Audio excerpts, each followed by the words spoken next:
Hey everybody, Jay Baker here in Seattle, Washington. I've been thinking about scapegoating and nuance is something that I talk a lot about, and I think sometimes it causes people to question where I stand on certain things, or if I'm just being a troublemaker. So I had done a podcast yesterday and it talked a little bit about growing up, and I thought maybe if I brought some of this stuff up, it might give you all a better idea of why I worry about scapegoating and not noticing nuances and not realizing that, binary thinking, goodies and baddies, is such a good idea. When I was a kid, I grew up in probably one of the biggest churches in the world. And my parents lost it all in about 1987 when I was 11 years old. And they had a scandal. And when this scandal happened, the world literally turned upside down on us. And it seemed like everybody wanted to use my parents as an example of what not to be.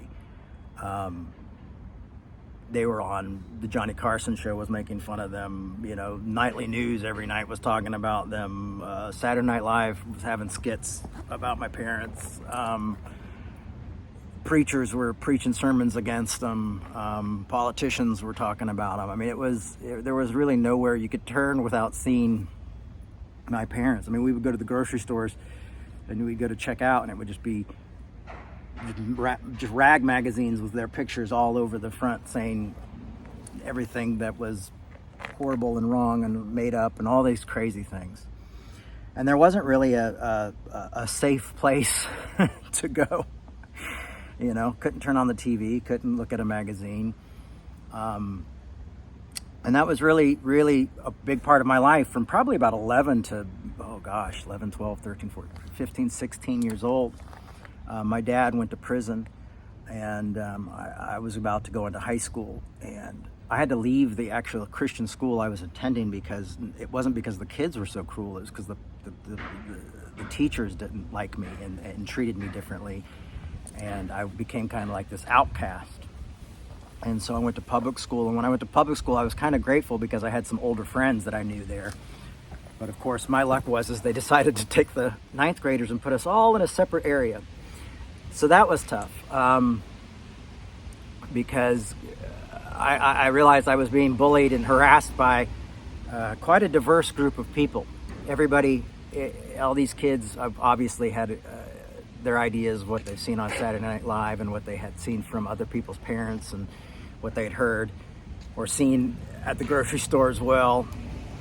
I remember Arsenio Hall had like a countdown he would do about how many days my dad would have left in prison, and my dad originally had a 45-year sentence, and everybody would cheer and cheer and cheer. I would go to church and actually hear pastors doing sermons live about my parents, and go to youth group and hear youth pastors making fun of my parents. And so this was quite devastating for me, and I really didn't know how to cope with it at those years, and it pretty much made me really angry. It's also probably one of the reasons I loved punk rock so much, is because punk rock was a bit angry. And like in the ninth grade center where I was, a lot of those punk kids are the ones who embraced me and took me in and stood with me, when I was being treated so strangely, because I just wanted to be a teenager. But that wasn't really possible at that time to be normal. So I know what it's like to be scapegoated by people of all different colors, of all different religions, of all different faiths. That was just where my life was at that time. And, years later, when I would come to understand grace, I wanted to take that and shift it in a positive way and try to help that scapegoating, that judgment, that legalism to not affect people. So when you hear me say things to my progressive brothers and sisters or my conservative brothers and sisters about not scapegoating and about being kind and about loving your enemies, it comes from personal experience. It's not just something I read in a book. It comes from knowing what it's like to be othered by a lot of different people, and by people that you were told were safe, and by people who said they would love you. I remember having my principal in ninth grade make fun of me because I was having a nervous breakdown at 16. So, yeah, and I'm not angry about that, but I'm sharing it because I just want to let you know, like, this is why we do the work of revolution, and this is why I see injustice everywhere, and I'm always trying to be like, hey, let's not be like that. Let's not do this. Let's be different. Let's think different. We're better than this. And so that's where my heart is. My heart is in the place of just wanting to help people live a better life and let us know that, it's not always black and white.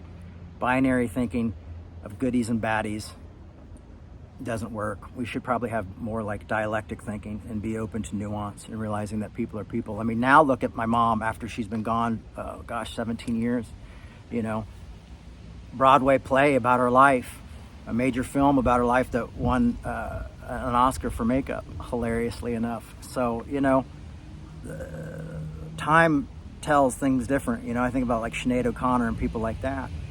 So I ask that we all try to live in a little bit of grace and give each other grace, and be careful how we judge each other. Be kind. Everybody's going through shit, especially right now.